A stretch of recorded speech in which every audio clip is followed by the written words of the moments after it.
All right, this is 916 RV Rentals, 2023 Forest River Sunseeker 3250 DSLE. Super nice. It's on the Ford E450 chassis. It takes gasoline. We'll go over that on the other side.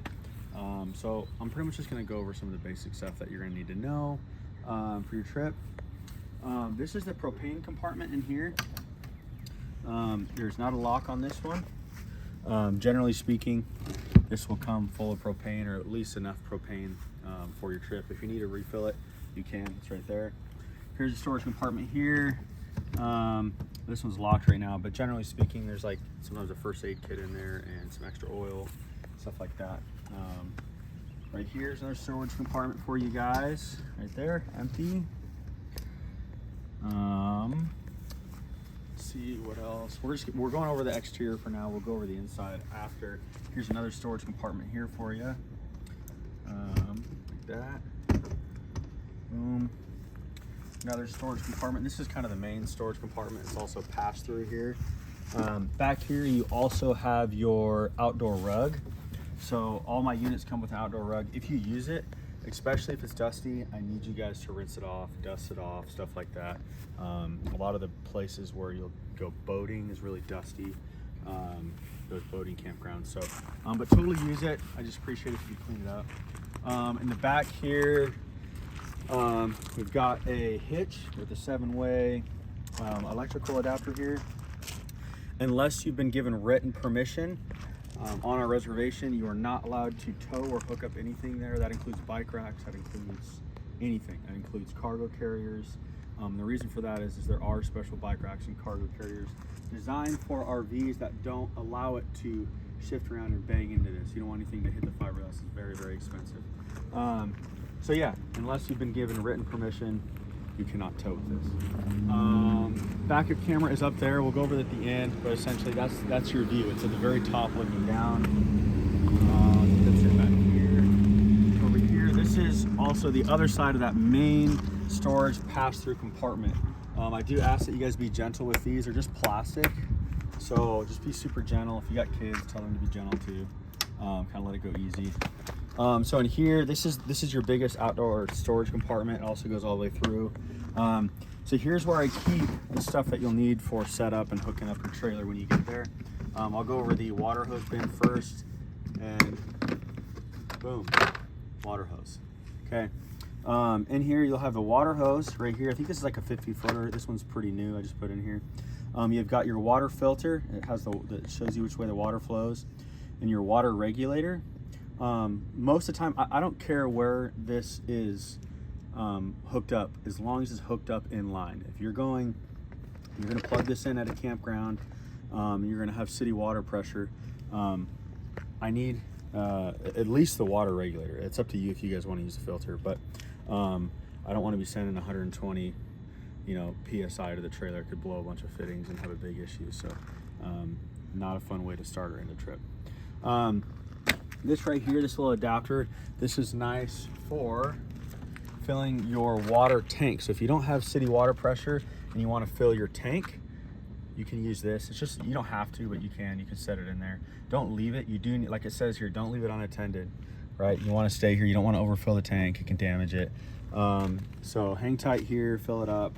You don't want to pressurize it. You'll see, you'll know it's full kind of when it starts bubbling out a little bit, okay? So, oops. There's the fresh water right there. Here's the electrical. So here I have an extension cord in here. I usually don't, but it's in here for now, and I'll probably leave it in here. So you're gonna plug in this to here, okay? This is plugged in to my house right now, just providing power. So I'm not gonna unplug or anything, but this generally, you get to your campsite, you'll plug it in here. On the other side, there's a 30-amp plug. It plugs into the post, okay? If you don't have a 30-amp plug, super easy. I provide all the adapters. I have 30-amp to, I think it's actually 15-amp, but 15 or 20-amp plug, okay? Standard household outlet.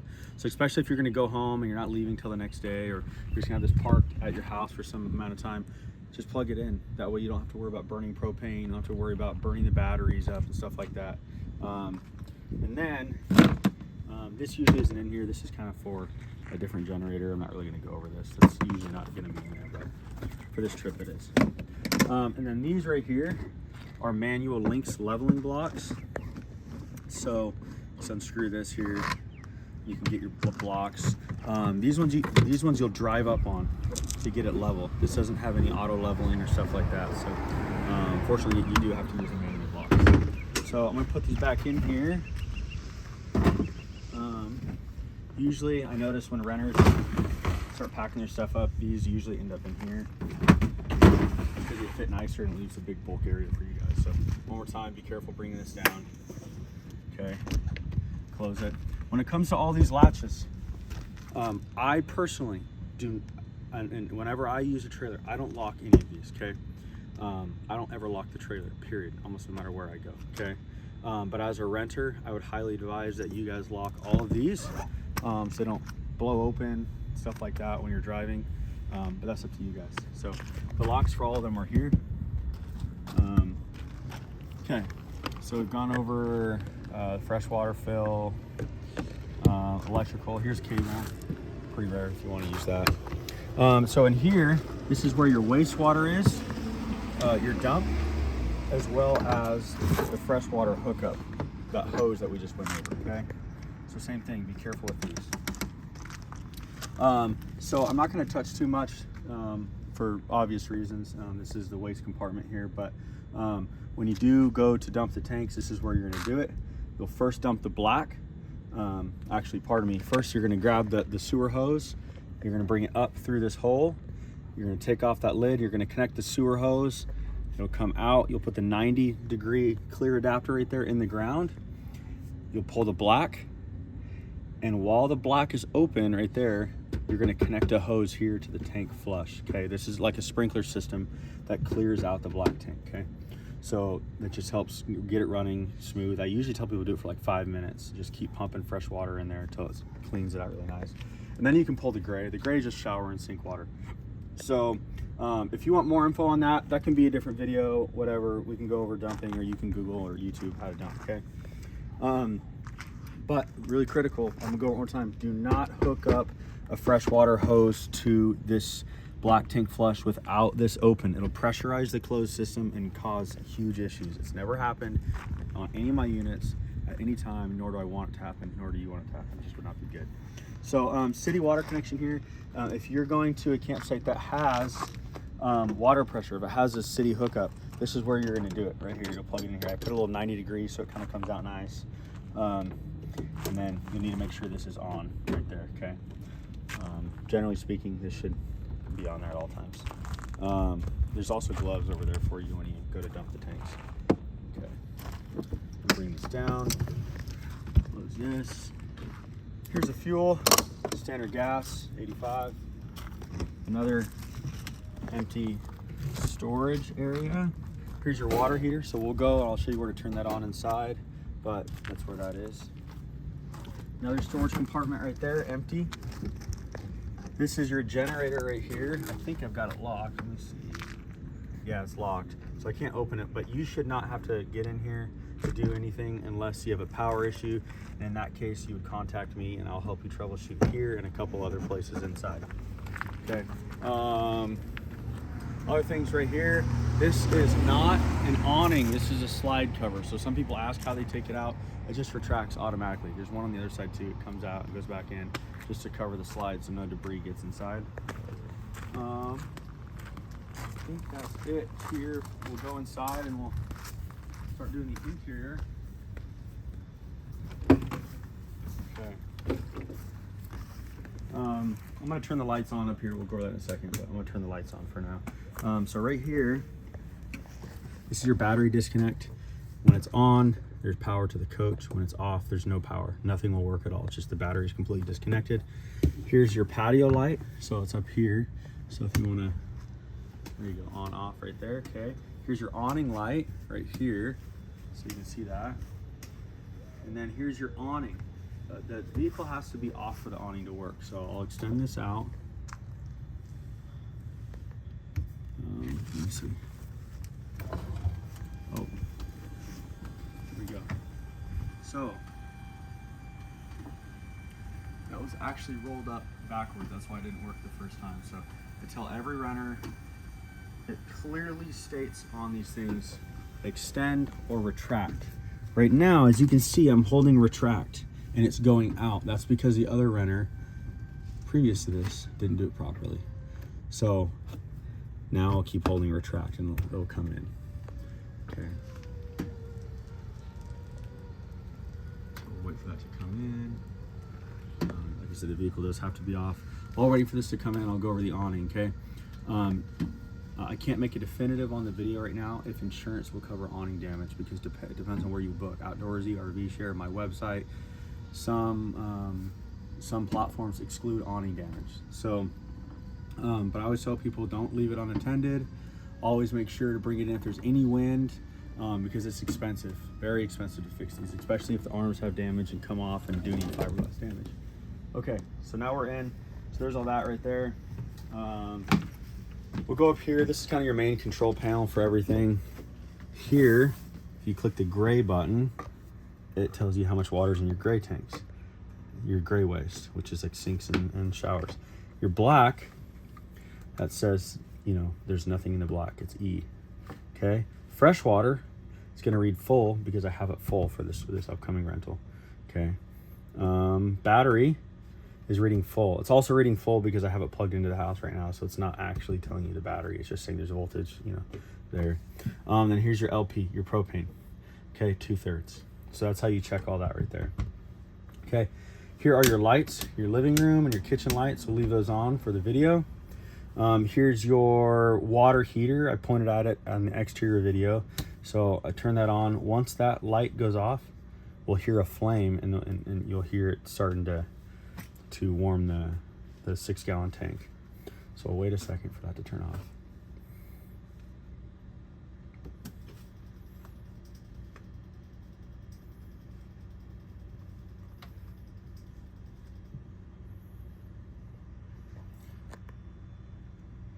Actually, I think I have the propane off. So we'll have to do that later. But anyways, that's how you would do it. I think I have the propane off. And there's electric water here. So if you have power and you're on full hookup, you might as well use the electric one. Each of them take about 15 minutes to get hot water. If you turn on both at the same time, it's double as efficient. It takes about like 6 to 10 minutes or so. Okay. These aren't ones you want to just like leave on all the time. It's kind of good practice to turn them off when you're not using them. The water pump, so if you're not on city water pressure and you just have a water tank full, you need to have the water pump on.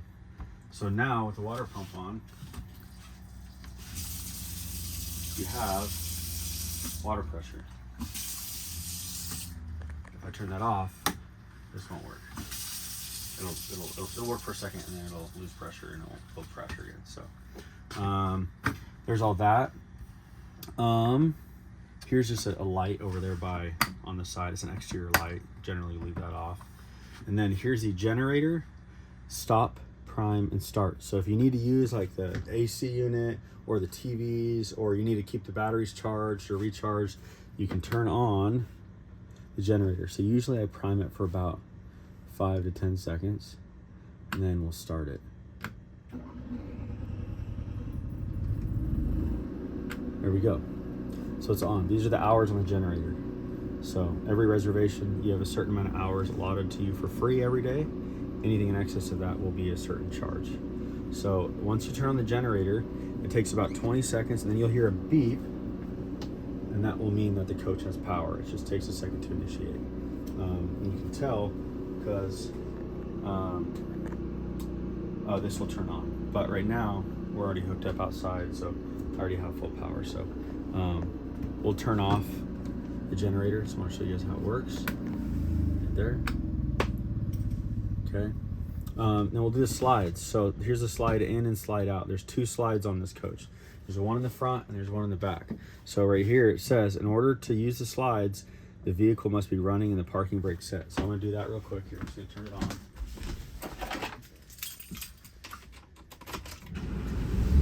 Okay. I already have the parking brake on. I knew he was going to do this. So I always tell people, you have to have a spotter when you're backing and we're pulling out the slides. You have no idea when you get to a campsite what's going on. Everyone gets really excited. Kayaks will end up places you don't know about, dirt bikes. cars, all that stuff, kids. So always have a spotter. Right now, I know exactly what's going on my lot, so I'm not going to send anyone out there. But you hold this down, out, and it'll go all the way out, okay?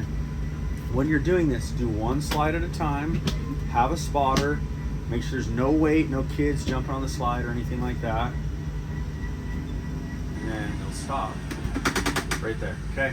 Another thing is these slide systems, they're kind of computerized, so it's super good practice to go one out, one in. You don't want to confuse the computer. You don't want to go out, stop, go out, stop, go out, stop, go out, stop, then come in, out, in. You don't want to do that. It'll just get confused where it's at in its sequence, okay? That being said, I would much rather have you stop instead of smacking a tree or smacking a rock. It's not that serious, okay? Always stop if you're going to hit something or you're going to damage the trailer or the RV, okay? So while we're talking about slides, we'll go do the back one back here. Okay, so we have our second slide back here, so we'll bring this out. Very good. I kind of just like to watch it, make sure nothing's binding, you're getting caught, stuff like that. I also tell everyone I'd highly recommend not being distracted while you do this, because it's not one of those things you want to mess up. Just want to fix that. Okay, so we're gonna go up here. We'll go over, since the slides are out and stuff, I'm gonna turn the car off because we don't need it off. We don't need it on right now. So we'll just turn that off. We just had to turn it on for the slides. So, okay, the dinette, super cool. Turns into a bed. Really easy, lift up, out, and down, okay? You can kind of slide it in here, and you can use these to complete the whole bed, okay? Same thing, goes back in and down. This is attached to the wall, so don't lean on this. If someone leans on this hard enough, I guarantee it's just gonna come out of the wall, okay? Everything in here is blackout curtains. I'll just show you how to do one. You just go straight down, straight up, okay? Straight down, straight up, okay? Here's the windows. Always lock these in place before you travel. Okay, we'll leave them down because it's hot. There's 2 seat belts here. There's also anchors here for kids' seat belts, or kids' car seats. 2 anchor points, 2 seat belts, 2 anchor points. This right here is another bed. So this goes in here, turns into a big bed. This is actually a massive bed. It's like, feels like it's bigger than a queen. It's really long. The ladder is right here for it. Goes right here. There's a TV. So this can swivel. I have it kind of tightened right now, so I don't want to swivel it out. I have it tightened so it doesn't swivel when you're driving. But it does slide out. Has HDMI, all that stuff. So I'll push that in there. It just makes it more comfortable when you're driving. There's 2 seat belts here. In order to get them, you kind of lift up here, kind of put your hand in there, and you can grab them. You can actually see them even down here. Okay, turns into a bed. Lift up, down, easy. I think this one's a little bit bigger. Like I think it's like 4 inches longer. Same thing when you go up. You kind of go up. And I put my hand back here. Do this. Okay. The hinges. You do not want to like put a ton of weight on the back of these. It'll bend the hinges on each side. They're really expensive, so I wouldn't recommend like horseplay or leaning back or super far on these. This is empty right here. Empty storage. Usually the coffee maker is going to be in here, so pod style coffee maker in there. Accent lighting, highly recommend at night. Looks nice. There's some more over here. Right there. There's another one here. This is Velcro down, so I need to worry about moving that before transportation. Apologize for this. These kind of came unraveled, but lots of bowls, plates, stuff like that. Cups in there, paper towels. Usually they're new. I just had them open. I was doing some stuff with them. And then in here, I'll usually put hand soap, a scrubber, dish soap, stuff like that. Wireless charging right here. Tons of pots and pans, cutting board. I just tell people there's stuff. I got silverware, scissors, lighter, tons of stuff to cook and use, okay? And here, some of this might change, but in here, as of right now, this is where I've been storing all, some of the cleaning stuff. So I got trash bags, and I have 2 things of Swiffer wet mop cloths. So before it's returned, all rentals do need to come come back looking the same or better than they were received. So I always tell people it's best to sweep it at least once or twice, and then use this fancy guy right here, Swiffer mop, and use about 3 or 4 pads worth. 1 pad will kind of pick up the dust. 2 pads does a little bit more. It's not until you get to pad 3 and 4 where you actually see a clean floor. So I personally appreciate that. If you could do that, helps keep everything kind of clean, especially when you're traveling. Just it makes it so the dust doesn't creep everywhere. Okay, so I think that's it for here. Here's the fridge. So this feels amazing. It's like 105 degrees out right now. It feels good.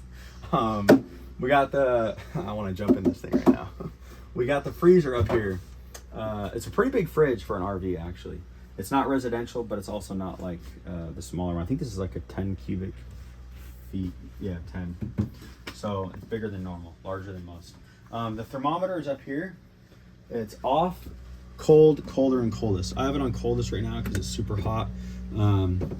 But yeah, when you travel, have it like this. I want to lock it in. And here, this is empty. Usually there's just a remote in there for this TV. And here, as of right now, this is where all the cleaning supplies are. So if you want to poke in here, I got glass cleaner, you know, disinfectant spray, more glass cleaner. This is the main thing though. So all my RVs, they have multi-purpose cleaner. You can spray this on everything, pretty much everything. Maybe, you know, for the TVs, use like a glass cleaner, but everything else you can spray this on and wipe it down with paper towels, a rag, microfiber, something like that. Okay, there's a little door here, be careful there. There's 2 seat belts here. This pulls out, okay? I'm gonna put it back because it doesn't need to be out right now. As of right now, I do have LED lights in them, so you can turn it on there. There's another one in here. You can change colors or whatever, and you know, all that fun stuff. So it's super cool at night and for kids. So I'll put that right there. This is another bunk. It's secured properly in there. When you're not traveling, you can bring it down. Someone can sleep up here. When you are traveling, it does need to be up here and fully inserted so this doesn't fall down and hit somebody. Okay, one more time. 2 seat belts in there. And then in here, I'm gonna turn that off for the video, but there's a light and a fan. You can also turn the fan on or off up here. Storage. You have to use this RV safe toilet paper. Usually I'll be providing it for you in there. There's a shower in here. I don't really have to go over too much of that, but as far as flushing the toilet, you want to keep your waste tanks, you know, you want to keep it with lots of water and stuff like that. So whenever you use the toilet, make sure to use plenty of water. So it just helps dumping the tanks. So here's 2 lights, bedroom and hallway labeled for you. Here's the thermostat. I'm not plugged into a proper circuit right now, so I can't really run the AC because it'll trip my breaker on my house. But you can go through the different modes: fan, AC, cool, heat pump, furnace, and then off. So the temperature and stuff like that, pretty simple. Door here. When you're traveling, you do need to keep it locked into position.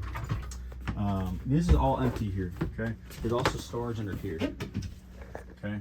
If you want to use it, just don't forget stuff down there.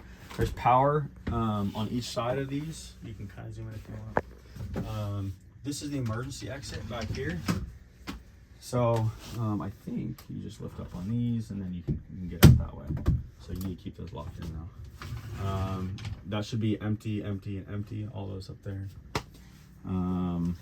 As far as I want to go over a couple things as far as power. If you have any power issues on your trip, feel free to call me. If you can't figure it out, I can help you troubleshoot it. Down here, there's breakers. There's a bunch of breakers, there's fuses, all that kind of stuff. Okay, so we can check there if you have a power issue. We can also check on the post, wherever you're plugged into, to make sure you didn't trip the main breaker, the main power source, okay? Also, we can check here. I have it labeled where it says no green light, no outlet power, reset. This is your GFCI or GFI, I don't know which one, but you gotta reset there. So as far as power, that's where we would kind of work, you know, if we need to troubleshoot anything. As far as the AC goes, I wanted to touch on one more thing. There's two ways to push air through the coach. One, you could have it just shoot straight down. There's a, right here, it's like a little diverter switch, okay? If you close this right here, just push the tabs, it then shoots everything through these ducts, through the ducts, the ducting in the ceiling or the attic, whatever. This, shooting it straight down, is actually the most efficient. You don't lose any cold air. It goes straight out of the AC and it's straight into the RV. But it doesn't move it around the most. So if you want to move it around more, you can close this and it'll shoot it through all the duct work. But you do lose, you know, because you're transferring the air further, you are going to lose cold air in here. It's just a little bit less efficient. So depends on what you're going for. Generally speaking, I like to just keep it open, and maybe at night, you know, when you just need to keep it kind of cool, I just open it up. So, all right, just close it off for the ducts. So, I think that's it for the most part. If you guys have any questions, yeah, feel free to let me know. I'll always be there to help you guys on your trip. Yeah, thanks. One more thing. This, not a cooktop, okay? You don't want this to get hot. It's glass. You need to lift it up when you're using it, and then you want this all to cool down before you bring it down again. If you don't do that, this turns into a tempered glass bomb. It shoots glass everywhere, so don't mess around with that. To turn it on, pretty easy. Just do it here and then you'll ignite it. Okay. This is a microwave and a convection oven, so I'm not going to go over all the features of that, but that's there. Yeah, I'll go over, I guess since we're here really quick, I'll go over the backup camera. So, backup camera, and just a couple things here. So you have your backup and two side cameras. When you put it in reverse, you'll see some little teeth marks on each side. That's kind of the edge of your RV. And then also here, you want to keep your fuel above 25%. If your fuel drops below 25%, your generator won't work. It'll automatically shut off. It's just part of the built-in system. Okay. And then these are manual adjust mirrors. So before you take off, make sure to adjust your mirrors. This one, you can reach that one. You'll either have to hop over or have someone else help you adjust that one. So other than that, you're good. When you're ready to release the e-brake, you can just pull it down here. Okay. You press down and then you pull it out. So sweet. It's gonna be good.